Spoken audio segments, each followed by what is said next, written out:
Ǹjẹ́ ẹ ti gbọ́ o ohun tó ṣẹlẹ̀ sí àwọn ọmọlẹ́yìn Kristi lánàá tí wọ́n ṣe ọdún àjíǹde? Nígbà tí wọ́n ń ṣe ọdún àjíǹde lọ́wọ́, gbẹgẹdẹ gbiná ní ìlú Jọ́ọ̀sì o, níbi tí àwọn agbébọn, àwọn afẹ̀míṣòfò tá a mọ̀ sí báńdíìtì, àwọn Fúlàní herdsmen tí wọ́n ti ya bò wọ́n o. Wọ́n pa wọn ọ̀pá nílùú Jọ́ọ̀sì lánàá. Wọ́n pa tó èèyàn tó lé ní 50. Ní báyìí, ilẹ̀ Jọ́ọ̀sì gbóná jiji o, tí ojú gbogbo wọn sì korò, tí omi ẹkún sì gba ojú gbogbo ayé kan níbẹ̀. Ǹjẹ́ báyìí la ṣe máa bá a lọ bí ní orílẹ̀-èdè Nàìjíríà?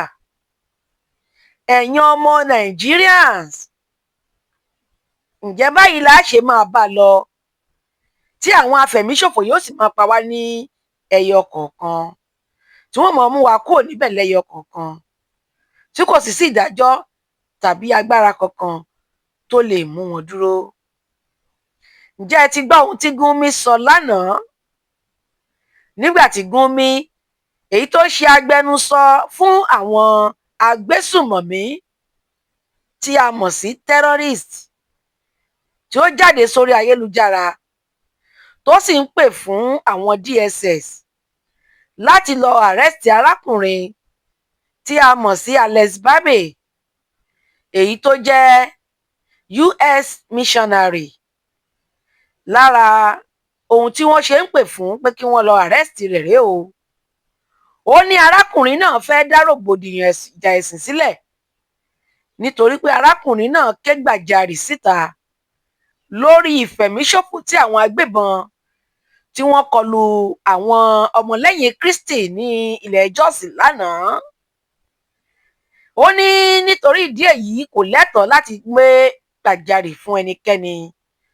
Ó nítorí pé arákùnrin náà ké gbàjarì síta, ìdí nìyí tó fi ń pè fún àwọn agbófinró, àwọn ọ̀tẹlẹ̀múyẹ́ DSS wípé kí wọ́n lọ mú o, kí wọ́n sì ṣe ìwádìí rẹ̀ dáradára, wípé arákùnrin náà fẹ́ dá ìjà ẹ̀sìn sílẹ̀ ní orílẹ̀-èdè wa Nàìjíríà. Ǹjẹ́ ó lẹ́tọ̀ọ́ lábẹ́ òfin kí irú Gumi kó máa pe àwọn ọ̀tẹlẹ̀múyẹ́ láti lọ mú ẹni tí ó ké gbàjarì lórí ìwà aburú tí àwọn afẹ̀míṣòfò ṣe? Báyìí, a kò rí ọmọlẹ́yìn Muhammed kankan tàbí àwọn òjíṣẹ́ Allah o kí wọ́n bọ́ síta lórí ayélujára kí wọ́n sì sọ pé ohun tí àwọn agbébọn tí a mọ̀ sí mùsùlùmí yìí tí wọ́n ṣe fún àwọn ọmọlẹ́yìn Kristi kò bójúmu rárá. Àwọn ọmọlẹ́yìn Kristi ń ṣe ọdún àjíǹde jẹ́jẹ́ wọn. Báyìí ni àwọn tí a rí tí wọ́n láwọn ń jà sójú ọ̀nà Allah, tí wọ́n sì ń pè orúkọ wọn ní báńdíìtì, ya bò wọ́n, tí wọ́n sì pa èèyàn tó lé ní 50.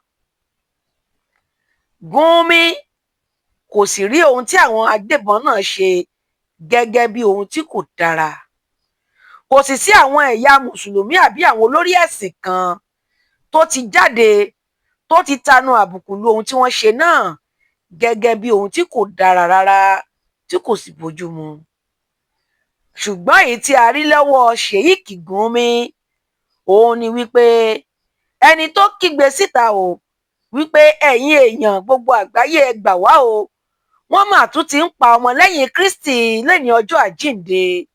Ìyẹn ni Gumi sọ wípé ó yẹ kí àwọn DSS tí a mọ̀ ní ọ̀tẹlẹ̀múyẹ́ kí wọ́n lọ gbé o, nítorí pé wọ́n ní ó fẹ́ fi ọ̀rọ̀ náà dá ìjà ẹ̀sìn sílẹ̀ ní orílẹ̀-èdè wa ni o, ní èyí tó jìnnà sí òótọ́ tí kò sì sí òdodo kan nínú rẹ̀. Gbogbo ayé ló ti rí iṣẹ́ ibi tí àwọn afẹ̀míṣòfò tí wọ́n ṣe pẹ̀lú àwọn ọmọlẹ́yìn Kristi lánàá. Omijé sì gba ojú ènìyàn kankan. Bí ènìyàn bá jẹ orí ahun tó bá dé ibi tí wọ́n tẹ́ àwọn ọmọlẹ́yìn Kristi náà sí, àánú á ṣe yín jọjọ. Ẹ̀yin mùsùlùmí alákatakítí lórí ilẹ̀ Nàìjíríà, èyí ò bójúmu o.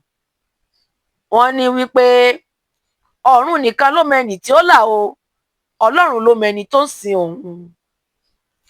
A kò sì fún ẹnikẹ́ni ní àyè láti ṣe ìdájọ́ lórí ẹnìkan bí kò ṣe ilé-ẹjọ́ nìkan ni a gbérú agbára bẹ́ẹ̀ fún.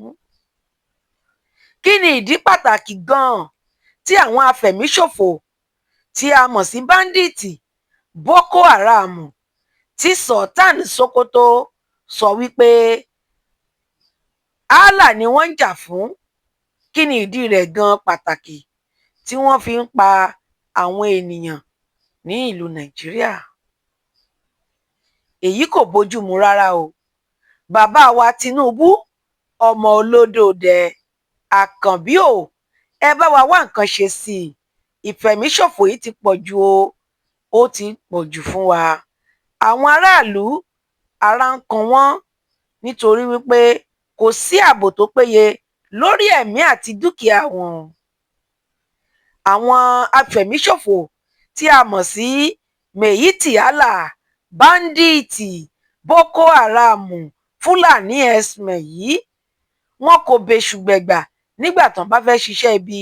Wọ́n á mú ọ̀bẹ, wọ́n á gbé ìbọn, wọ́n á sì dojú rẹ̀ kọ àwọn ènìyàn láì ní ìtara tàbí ìfọmọnìyàn ṣe nínú. Wọ́n á wá sọ wípé Allahu Akbar, Allahu Akbar, lẹ́yìn tí wọ́n bá ti fi ọ̀bẹ sí ènìyàn lọ́rùn, ní èyí tí kò dára rárá. Ẹ̀yin mùsùlùmí àti àjọ mùsùlùmí, ẹ pè pàdé àpérò o, ẹ wá nǹkan ṣe sí i. Èyí tojú sú wa.